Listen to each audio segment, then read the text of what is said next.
그리고는 미국은 엄청난 부채를 만들어내서 양적 완화라는 명분으로 제로금리로 그 이후에 한 10년간을 풀어제끼기 시작했어요. 그러니까 이 양적 완화한 돈들이 전부 풀려가지고 어디로 갔냐? 자기들 딴에는 경제를 회복한다고 양적 완화를 했는데 전부 투기판으로 흘러 들어갔습니다.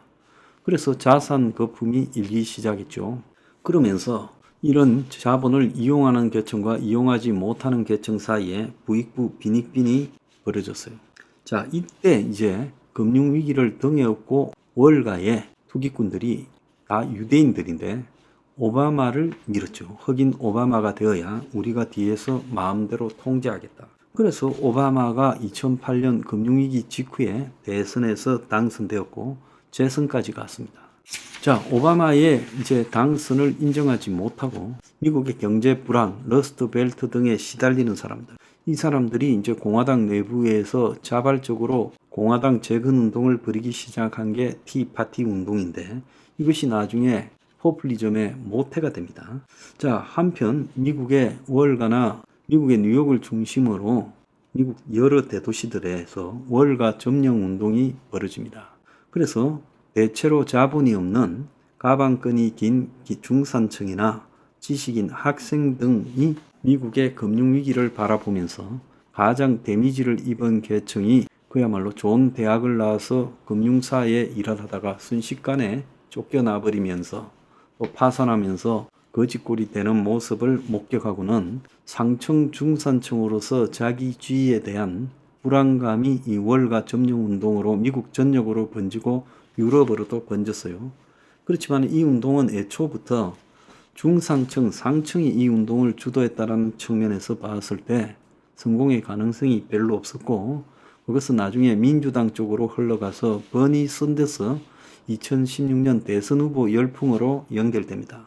한편 이 미국의 티파티 운동이요. 공화당 쪽으로 연결되면서 공화당 내에 수많은 포퓰리즘이 이제 판을 치기 시작했지요. 그래서 화이트 워킹 클래스라고 부르는 백인 노동자 계층이 우리는 열심히 일하는데 외부에서 밀려 들어온 아시안, 히스패닉, 흑인 등에 의해서 우리의 일자리가 점령당하고 제조업 일자리들은 다 해외로 나가버렸다. 그래서 중국 등이 떼돈만 번다. 이런 분노를 자신들의 불우한 처지에 대한 분노를 폭발시키는 것과 연결이 되기 시작했어요. 그래서 이것이 미국의 이제 신보수 운동으로서 팟캐스트, 라디오 방송의 리더들과 연결이 되면서 은행이나 이런 SNS상의 보수 운동가가 양산이 되고 그들이 이제 트럼프의 미국의 포퓰리즘 운동의 이 이론적 배경을 제공합니다.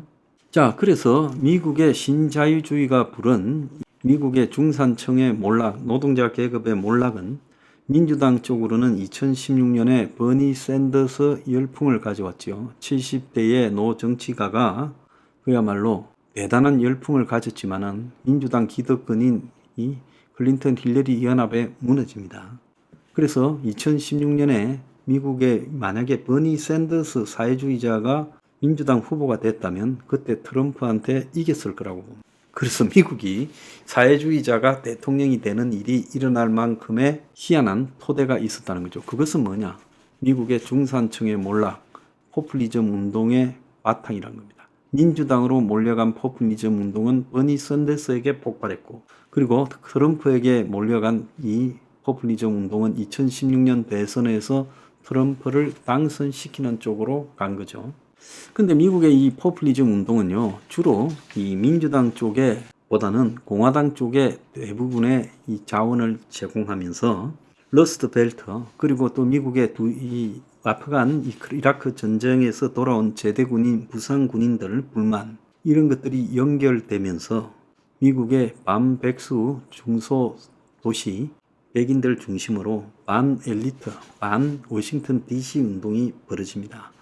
그래서 이런 것들이 지금 문화적으로도 컨트리 뮤직의 부흥을 가져왔어요. 컨트리 뮤직이 워싱턴 중심의 엘리트주의를 비판하는 그런 노래가 되기 시작하면서 빌보드 차트의 1등도 됐죠. 자, 또 다른 하나의 흐름은 힐빌리 노래라고 이 시골 촌뜨기의 노래라는 J.D. 벤스의 해고록이 엄청난 히트를 치고 영화로도 제작되면서 그가 트럼프와 결합이 되어서 상원의원이 되고 또 부통령 후보로 지명이 되는 계기까지 만들었습니다.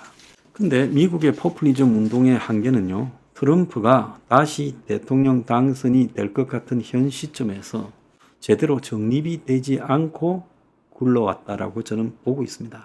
그래서 미국의 포퓰리즘이 미국의 그 포퓰리즘을 열광적으로 찬양하는 미국의 몰락한 중산층 백인 노동자 계급의 삶을 개선시키는 쪽으로 가야 되는데 철저히 어떻게 보면 트럼프가 이용을 해서 가고 있다는 거예요. 트럼프의 주요 정책 중에 보면 자, 이민, 난민, 그리고 국경 통제에 대해서는 강경하게 하죠. 그걸 안 하면 포퓰리즘의 지지를 받을 수 없으니까. 그 다음에 이제 해외에 미군을 보낸다든가 또 외국에 전쟁을 지원한다든가 이런 것들은 또 안 하겠다고 합니다. 그래서 우크라이나 전쟁을 즉각 멈춘다라는 부분에 트럼프나 벤스나 다 똑같이 강하게 이야기하죠. 그런데 또 한편으로요, 이스라엘을 또 철저하게 지원을 해요. 이건 또 다른 겁니다.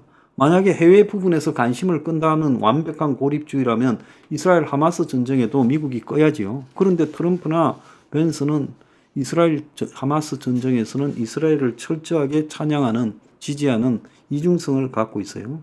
자, 그러면서 폐쇄 경제, 반무역, 고립주의, IRA법 반대, 전기차 반대, 석유 세일 지원 이런 것들을 하고 있어요. 근데 이런 것들이 전기차를 반대하고 석유 세일 가스를 또 환경을 깔아뭉개는 게 미국의 사실 파퓰리즘하고는 관계없이 미국 내부의 전통적인 제조업자와 또 빅테크 기업 간의 대결에 불과한 거예요. 그래서 트럼프는 대체적으로 빅테크 기업보다는 전통적인 미국 제조업들 입장에 주로 서지요. 또 트럼프가 미국에서 이 코인 하는 사람들이 바이든한테는 잘 안 통하니까 트럼프를 돈을 많이 댔어요. 그러니까 트럼프가 비트코인 등을 갖다가 지지합니다. 그러니까 트럼프의 포퓰리즘에 보면 이런 얼토당토 안 하는 개인적인 이해관계가 굉장히 많이 들어가 있다는 거죠. 자, 그는 미국에서 제조업 공장을 유치시키겠다, 일자리를 창출하겠다, 미국의 농업을 보호하겠다. 이러지만은 다른 한편으로 기업에 대해서 감세하고 규제 완화하겠다고 기업 친화적으로 말을 합니다. 이것은 월가가 트럼프를 더 지지하고 있다는 데서 드러나죠. 오늘날 미국의 몰락의 가장 큰 원인이 월가에 있었음에도 그 월가가 지지하는 사람이 트럼프라는 게 이게 좀 웃기는 거죠. 자, 미국에서 지금 이 인플레에 대한 반대 운동이 심합니다. 자, 미국에서 지금 인플레가 워낙 심하니까 지금 인플레에 대한 반대가 국민들 사이에 굉장히 심하죠. 서민들일수록 인플레의 피해를 겪고 있으니까요. 그래서 바이든이 인플레를 초래한 주범처럼 되어서 선거에 지금 고전하고 있잖아요. 그래서 반인플레를 하겠다는 거예요. 그래서 IRL법을 또 반대하겠다고 합니다. 바이든이 인플레를 갖다가 극복하기 위해서 기업에 지원해 주겠다라는 부분을 트럼프는 또 반대한다는 거예요. 그것도 또 앞뒤가 맞지 않는 부분이에요. 자, 그리고 규제에 대해서 축소를 하겠다. 이렇게 이야기를 하고 있고 감세를 하겠다고 하고 있습니다. 그리고 해외에서 들어오는 물품에 대해서 중국산은 60%, 모든 원산지는 10%의 관세, 고관세를 통해서 대처하겠다고 해요. 그런데 미국산은 지금 제대로 준비되지 않은 상황에서 고관세를 해도 수입해야 되는 것들은 수입해야 돼요.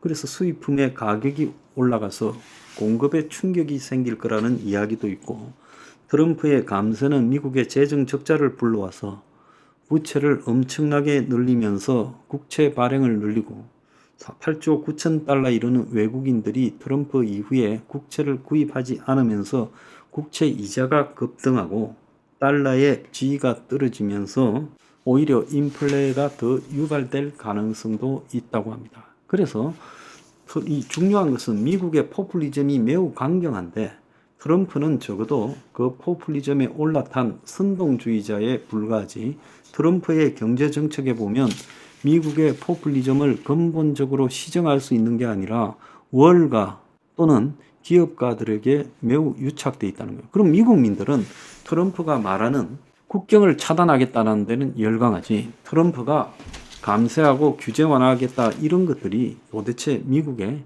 제조업을 부활시킬 수 있을 것인가에 대해서 제대로 따져보지도 않고 있다는 거예요. 그래서 트럼프 일기에 트럼프가 제대로 포퓰리즘을 했으면 웬만하면 재선이 되었을 건데 저 노세한 바이든에게 졌다라는 것은 뭐를 의미하겠습니까? 트럼프가 말뿐이다는 거죠. 말뿐인 트럼프를 겪고 또 트럼프를 선택하는 미국 국민. 미국의 포퓰리즘은요, 아직도 이론적 배경이나 대중적인 논리를 갖추지 못하고 그냥 정서상으로 떠돌고 있다는 겁니다.